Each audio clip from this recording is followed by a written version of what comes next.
Well, the Georgia Department of Natural Resources is now investigating a boat crash that left one man dead last night. WSAV's Isley Herschel brings us the latest information from the scene. The crash happened somewhere on the Savannah River here behind me near the Tuckasee King boat landing.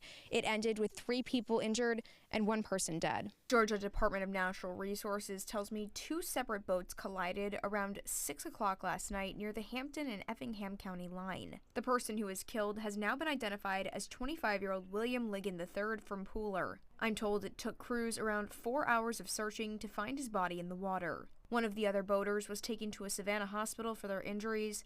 No word on that person's condition. It's very surprising, and I'm still kind of shocked, man. Wondering how it happened. I'm kind of shocked about how it happened, man. This is still an ongoing investigation. As we get more information, we're going to keep you updated both on air and online on our website, WSAV.com. In Effingham County, Isley Herschel, WSAV News 3, on your side. South Georgia first responders continuing to work on containing those wildfires in the area. Firefighters worked all the way through the weekend, and that Highway 82 fire in Brantley County, now covering almost 22,500 acres, is 64% contained. Now, while many evacuation orders have been lifted, several sections of Highway 32 do remain restricted, and the Pineland Road fire in Clinch and Eccles counties, covering almost 32,600 acres, that's 44% contained. All of those reported numbers come from the Georgia Forestry Commission. And a Savannah County school teacher behind bars facing some serious criminal charges. That's after being accused of having an inappropriate relationship. Savannah police arrested 35-year-old Paulina Walden, a Jenkins High School teacher, on Friday. She's now facing 1 charge of child molestation and 1 charge of sexual assault. The school district says Savannah police were contacted on April 24th after allegations then surfaced. We're told Walden reassigned to a site where she didn't have interaction with children. Now, it is believed this alleged incident happened off campus. And 3 men are now facing charges after a shooting took place at a Pooler neighborhood early last Thursday morning. Now, Jaquail Robertson, Jordan Waltower, and Nathaniel Dantzler have all been arrested and all being charged with aggravated assault, as well as possession of a firearm during the commission of a felony. Now, the shooting happened at a home near Garden Acres Way and Crawford Way. According to the Pooler Police Department, a home suffered gunshot damage, and while there were people, including children, inside at the time. Officials say no injuries were reported. Now, this is still a developing story. Of course, we'll give you updates as soon as we learn more. WSAV is your local election headquarters, and early voting now entering its 2nd week here in Georgia. WSAV's Evan Smoke caught up with the Bullitt County Elections Office. He's got more on turnout so far. Bullitt County residents can early vote right behind me here at the Bullitt County Annex. Now, voting turnout so far is less than the statewide average, but on pace to match totals from 2022. As of Monday morning, 959 residents had cast their votes so far. This number is about 1/3 of the total advanced voting numbers from the 2022 midterms, in about 1/3 of the time. As voters make their choice this year, they may notice a new portion of the ballot. So each party had a list of questions. This was the first year that I've had local parties to want to add questions to the ballot.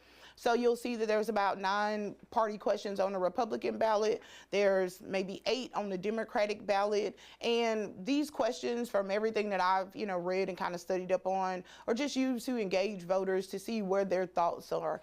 Early voting continues until Friday, May 15th at 5 p.m. before Election Day on May 19th. Reporting in Statesboro, Evan Smoke, WSAV News 3, on your side. Now, you can find much more information on the candidates ahead of this month's primaries in Georgia and South Carolina, which is next month. Those are on our website. Just visit WSAV.com/electionhq. Well, it is that time of year again. Sea turtle nesting season is underway. Tybee Island officials urging residents and visitors to follow a few extra guidelines to help ensure the hatchlings make it to the ocean safely. WSV's Jillian Coles has more on how you can help. Tourists aren't the only ones coming to Tybee's beaches during this time of year. Loggerhead sea turtles are too. They come ashore at night to nest, and experts say you can help protect them during this journey. Allie Caldwell with the Tybee Island Marine Science Center says they're expecting a strong 2026 nesting season. Female loggerheads dig nest with their back flippers, hiding their eggs from predators in the sand. In approximately 60 days, about 100 babies will hatch. She says bright lights and beach obstacles can disorient hatchlings, making it harder for them to find their way to the ocean. These animals are a protected species, and so, you can't, as interested as you are, you have to give them that space. It is, illegal to go out and pick up a hatchling sea turtle. If you need or see something, like if you see a nest and you think that maybe, if it's not marked, you can give us a call at the Science Center because, we usually don't miss them, but things happen. Nesting season runs through August, and officials say during this time, make sure to turn your lights off from sunset to sunrise, avoid nesting areas, and only use red flashlights at night. They say you can also clean up trash, flatten sand castles, and fill in holes before you leave the beach. Reporting on Tybee Island, Jillian Coles, WSAV News 3, on your side. Now, Time Saver Traffic, sponsored by Arrowhead Clinic. The accident doctors, where it pays to get well. Well, thankfully for our Monday afternoon, we don't have any major issues on the roadways around the Coastal Empire and the Low Country. Here's the view overlooking Interstate 16 at Pooler Parkway in Pooler. Traffic flowing smoothly in both directions. There are some minor delays as you head northbound into South Carolina along I-95. Also some minor delays along US 17 as you cross over the Talmadge Bridge. But the Low Country itself looking pretty good. Just some minor delays along May River Road at Buckwalter Parkway. But as far as the actual drive times heading out of the city, looking pretty good at the moment, just over an hour to get from downtown Savannah to Hilton Head.